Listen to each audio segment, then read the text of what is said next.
Hey, what's up, student, and welcome back to my channel. Today, new subject about the e-baking theory. Let's go. So, overall, I want to thank you, everyone, because during 1 month I restarted this channel. I restarted to do new content on this channel, and you are more than 50 people to start to subscribe and follow this channel and e-baking content. And really, I was very appreciate your support and your kindly message when you reach me on Facebook, on my social network, even on this channel. Really, you are in US, you are in Asia, you are in Europe. Really, thank you so much for this one. Overall, just to let you know, almost 4,000 views during the last month is just insane for me, and I can believe and imagine how many people are very interested about this e-theory content, and I will continue to push and forward on this one. So really, again, if you like this comment, if you like this content, comment, like, subscribe, and share the video with your mate also who wanted to learn about the bread, who want to learn about the science theory behind the bread. That is very helpful for me and could be very helpful also for you and for your friends. So today we do a bulk fermentation theory because sometimes I have some wondering about how I can explain for the casual also baker who want just to learn about the bread, how to do the bread making and how to explain carefully, the bread processing, bread making process. And for me, it was very important to split on different parts because sometimes you have some wondering and some confusion because you have the final product, you have your bread, and you think, why my bread is same like this one? Maybe overproof, maybe I don't need enough, maybe I don't give enough a fold.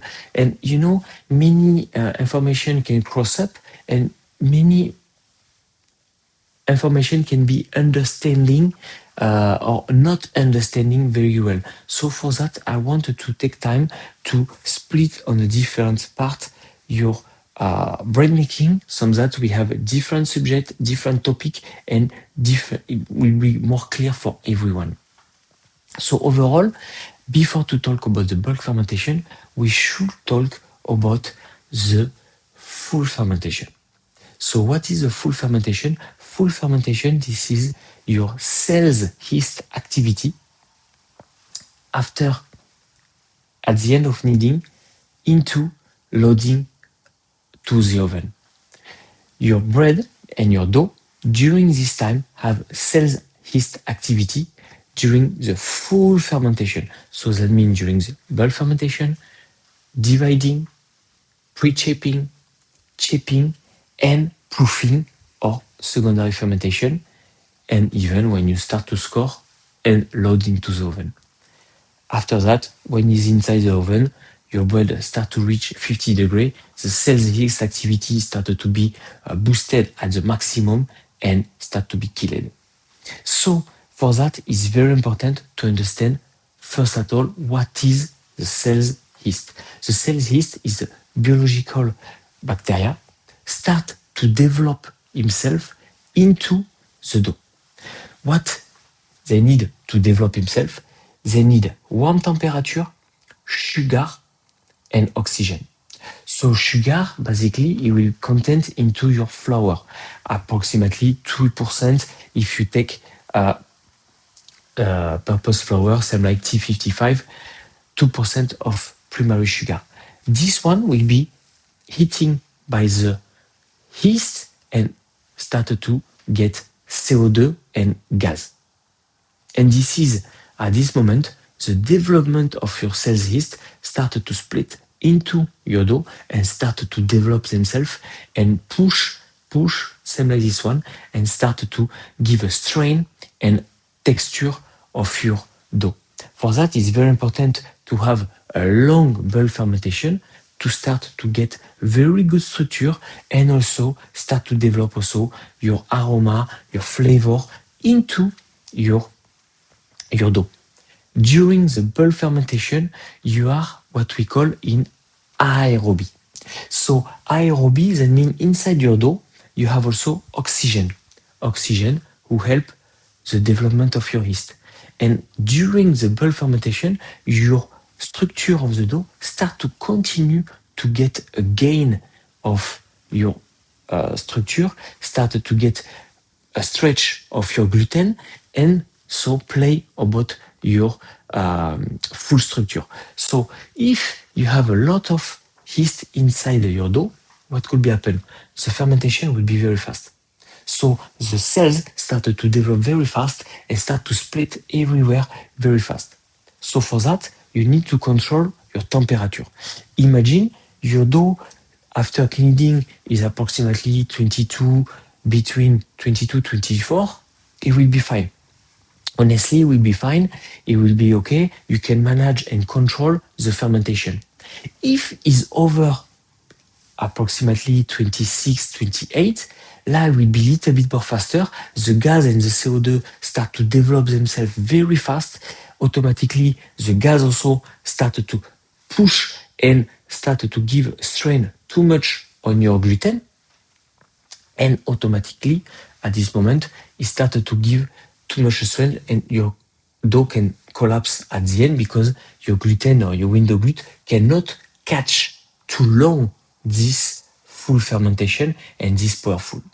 For that, sometimes what we do, bulk fermentation into the chiller. Because if you put your dough into the chiller at 4 degrees, it will decrease the fermentation and it will be slow down your fermentation. And at this moment, your fermentation will be just a chill and you can control better into your chiller. So for that, sometimes you have some recipe. Okay, the dough ending after kneading will be 22 degrees. You let 1 hour outside. You give one fold or even two fold, depend your structure, depend your flour also you use, depend how many percentage of protein you have into your flour. And at this moment, you do 1 or 2 fold and you let overnight into the chiller. This is one processing about the bulk fermentation and how to manage your bulk fermentation. What I like to do, this is when you do a production value, same like this one, you want to control perfectly your fermentation. What I'm doing, the bulk fermentation, I let always into the chiller. Just sometime, if I know I have time to pick up directly, I will let offside, but I like to let into the chiller because my recipe will be around 30 minutes to 2 hours of bulk fermentation if I do from scratch, of course, not overnight.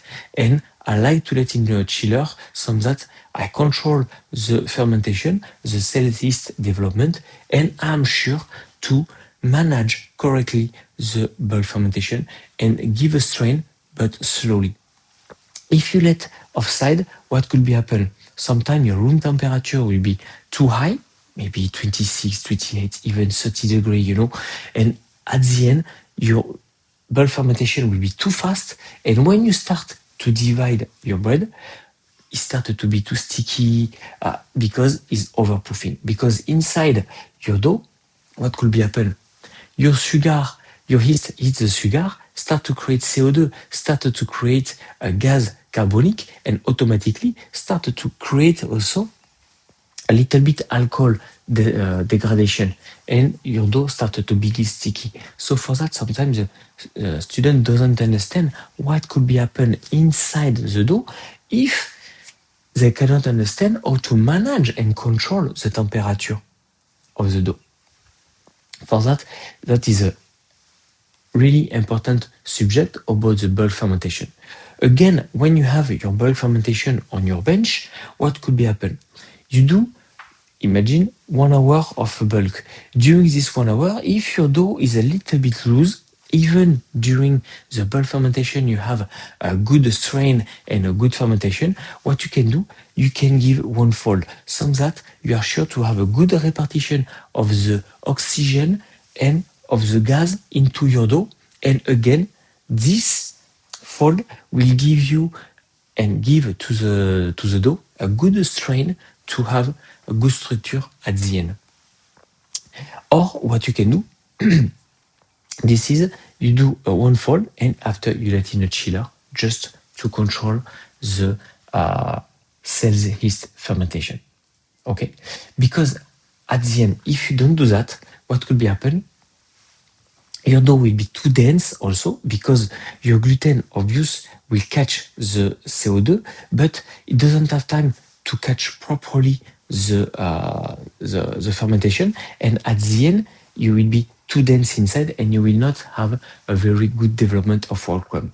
Then why we want to open crumb? This is to have very good repartition of the CO2, good repartition of the gas during the bulk fermentation, but also after, during the different step, same like dividing, shaping, and secondary fermentation.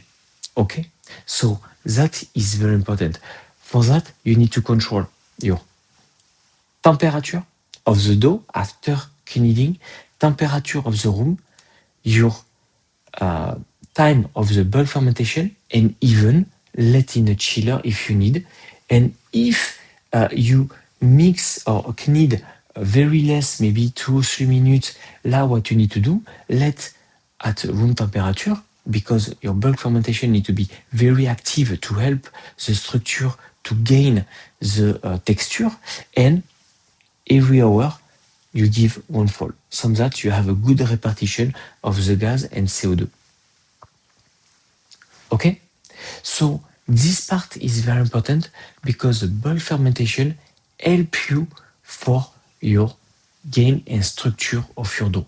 After that, when you finish this part, you can start to divide and continue the process of bread making. But if you don't pay attention on your bulk fermentation, at the end of kneading, it will be very hard for you to manage and control the texture of the dough.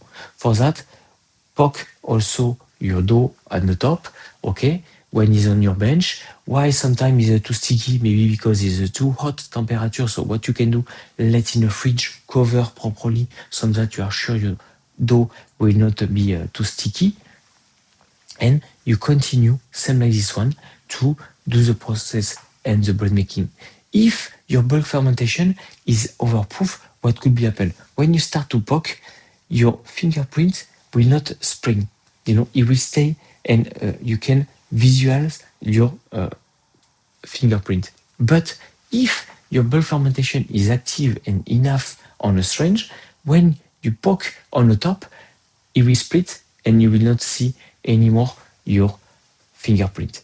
So at this moment, we call that a poke test. So this is just you go, you poke, same like this one. If it's a little bit too sticky, what you can be just a little bit dust flour on the top to be sure it will unstick, not too much obvious, but just you poke on the top to be sure your dough will be fine. Okay? So again, bulk fermentation is very huge step about the fermentation, about the first bread making. So this part is very important because this is the help to develop the fermentation, the structure, the flavor on your dough. So it's very important to do that. Okay? So hope this subject help you today about the bulk fermentation, understanding better about this one. If really you like this content, please comment, follow, like, and share this video. It's very helpful. Thumbs up also, everything as you can is very helpful. Don't forget also there is some e-baking theory content on my Ko-fi page. Below you have the link, so you can go, you can reach also new recipe on